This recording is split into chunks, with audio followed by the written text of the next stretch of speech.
सो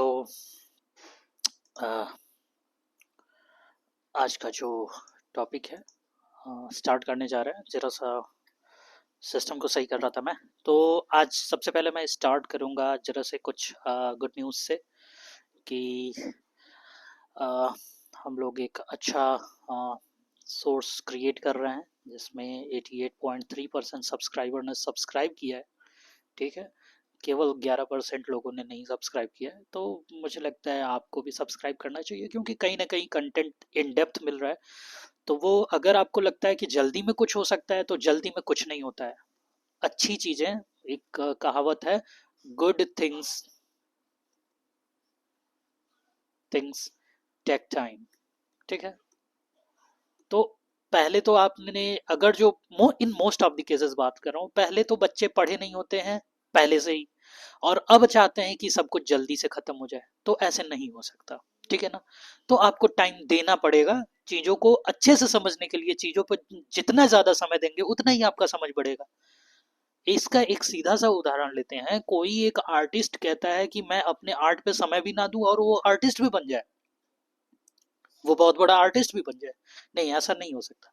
तो आप जो आर्ट सीखने वाले हो ना, लाइक केमिस्ट्री का आर्ट या बायोलॉजी का आर्ट या फिर नीट को बीट करने का एक आर्ट या फिर जो भी है, तो यहाँ पे समय देके आपको कंटिन्यू करना ही पड़ेगा, ज्यादा समय देना पड़ेगा। ठीक है ना, तो किसी भी चीज में प्लीज जल्दीबाजी ना करिए, और जल्दीबाजी के लिए मुझे नहीं लगता ये प्लेटफॉर्म आपके लिए सुटेबल है। ठीक है ना, सो लेट्स गो। तो अब मैं इसे जरा इरेज कर दूं, हटा दूं। सो सभी सब्सक्राइबर्स को बहुत बहुत धन्यवाद। अब आगे बढ़ते हैं, चैप्टर को कंटिन्यू करने की कोशिश करते हैं। हल्का सा मैं इसे भी चाहता हूँ इरेज कर दूं। सो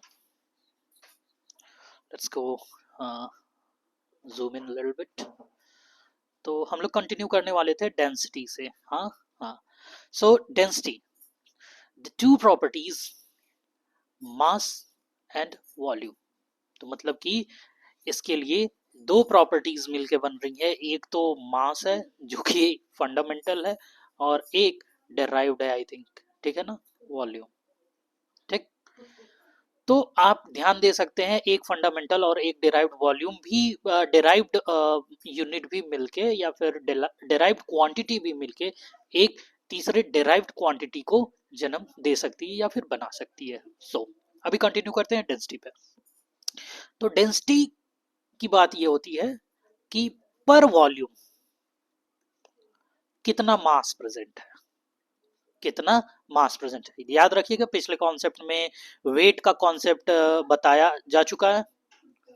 ठीक, तो वेट को आप कंसीडर ना करिएगा, यहाँ मास की बात हो रही है कि किसी भी सिस्टम है, कोई भी बॉडी है, उसके पर यूनिट वॉल्यूम में, पर यूनिट वॉल्यूम मतलब पर थ्री डायमेंशनल स्पेस में कितना मास रिलाई कर रहा है, वो उसका हो जाएगा, वो उसका डेंसिटी हो जाएगा।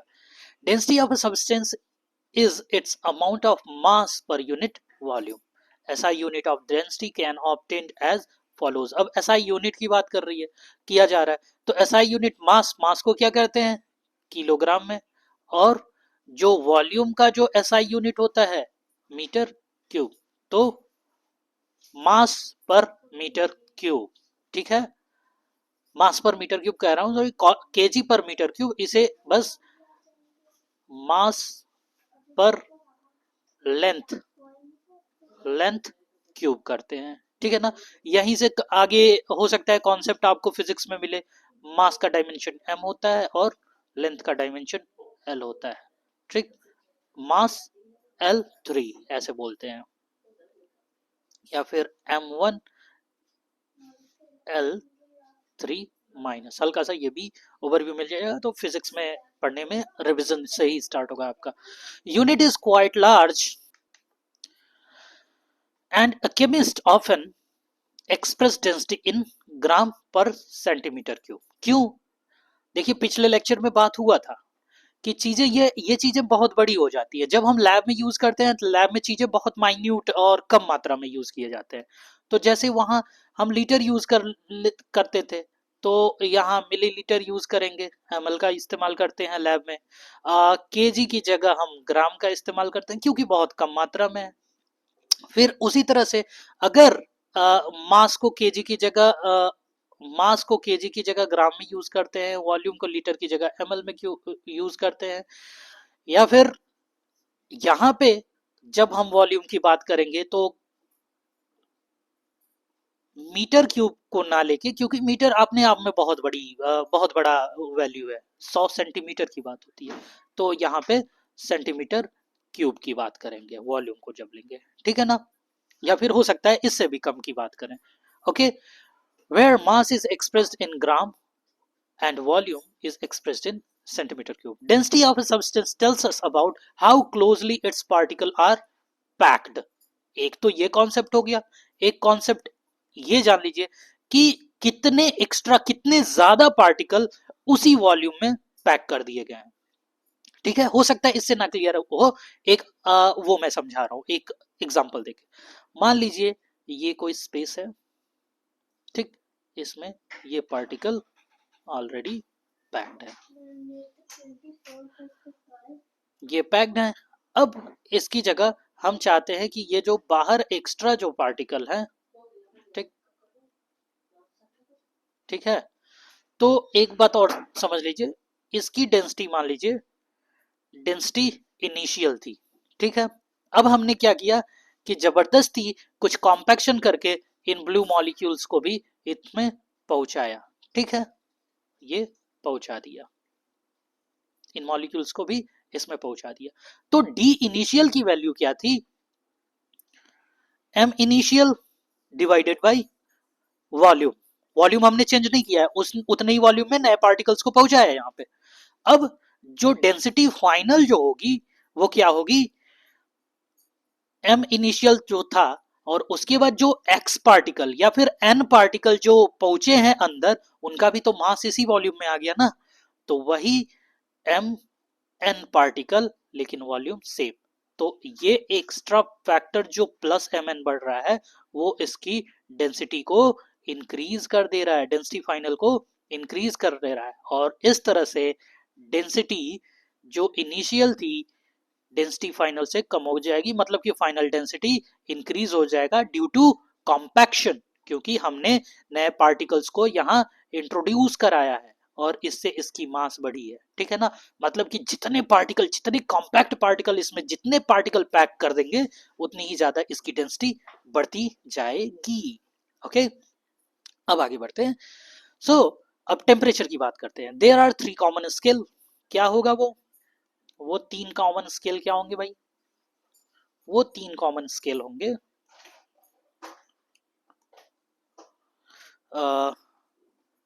डिग्री सेल्सियस, डिग्री फ़ारेनहाइट और केल्विन, ठीक है। तो Fahrenheit and kelvin, here kelvin is the SI unit. SI unit जब भी आपको कहे कि आप अपने आंसर एसआई यूनिट में दें तो इन सभी यूनिट्स को याद रखिएगा। The thermometer based on these scales are shown in figure 1.8। तो फिगर दिया है, ठीक है, कोई बात नहीं। Generally the thermometer with Celsius scale are calibrated from 0 to 100। मतलब कि जो हमारे थर्मोमीटर होते हैं वो 0 से 100 तक के कैलिब्रेशन शो करते हैं, या फिर ये जैसे इसमें ग्रेजुएशन है ना, उसमें भी ऐसे ही शो किया गया रहता है कि कहाँ पे 0 डिग्री सेल्सियस है, कहाँ पे 100 है। Where these two temperature are the freezing point and the boiling point of the water. मतलब कि इसको क्यों कंसीडर किया गया है कि फ्रीजिंग पॉइंट और एक बॉइलिंग पॉइंट है। The Fahrenheit scale is represented between 32 degree Celsius to 212 degree Celsius, ठीक है ना। ये भी फ्रीजिंग पॉइंट और बॉइलिंग पॉइंट से ही related. The temperatures on two scales are related to each other by following relationship. ये रिलेशनशिप से अगर जो डिग्री फ़ारेनहाइट को सेंटीग्रेड में कन्वर्ट करना है तो 9/5, या फिर डिग्री सेल्सियस को फ़ारेनहाइट में कन्वर्ट करना है और प्लस 32 कर देना है, ये इस तरह से हो जाएगा। मतलब कि डिग्री सेल्सियस में जो वैल्यू आती है उसके 9 गुना को 5 भाग में बदल के उसमें 32 जोड़ देने से आपका डिग्री सेल्सियस फ़ारेनहाइट आ जाएगा, बशर्ते डिग्री सेल्सियस को केल्विन में कन्वर्ट करने के लिए आपको सिंपली डिग्री सेल्सियस में आपको 273.15 ऐड कर देना होगा, ठीक है ना। अब ये समझिए, देखिएगा यहाँ पे डिग्री नहीं है, ये चीज ध्यान रखिएगा, केल्विन केल्विन है, बशर्ते डिग्री फ़ारेनहाइट है एंड डिग्री सेल्सियस है, इन दोनों बातों का ध्यान। और एक बार में आप किसी एक का पता चल गया, दूसरे का निकाल लेंगे, तो दूसरे से तीसरे को भी निकाल लेंगे, ठीक है। या फिर एक केल्विन का पता चल गया, उससे डिग्री सेल्सियस निकाल लेंगे, डिग्री सेल्सियस से आप फ़ारेनहाइट निकाल लेंगे, ठीक है। इस इक्वेशन को याद रखिएगा, ठीक है। हो सकता है आगे जब फिजिक्स में पढ़ेंगे टेम्परेचर तो इसको प्रूव भी किया जाता है।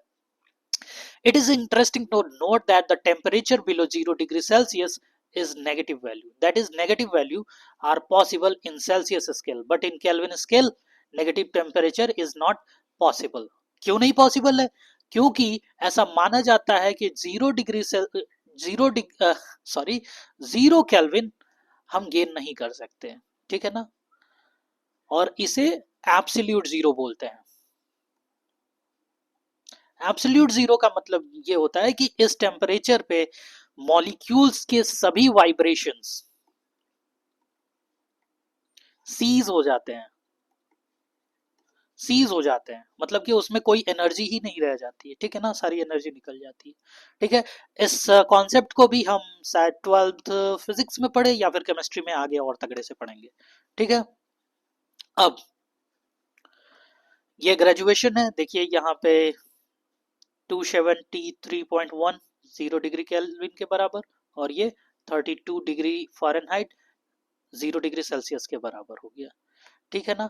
अब बॉडी टेम्परेचर जो 37 डिग्री सेल्सियस होता है, वो यहाँ पे 98.6 डिग्री फ़ारेनहाइट होता है। आप याद रखिएगा, लोग कहते हैं कि 102 डिग्री बुखार हो गया था, तो वो 102 डिग्री फ़ारेनहाइट होता है, ना कि 102 डिग्री सेल्सियस, ठीक है ना।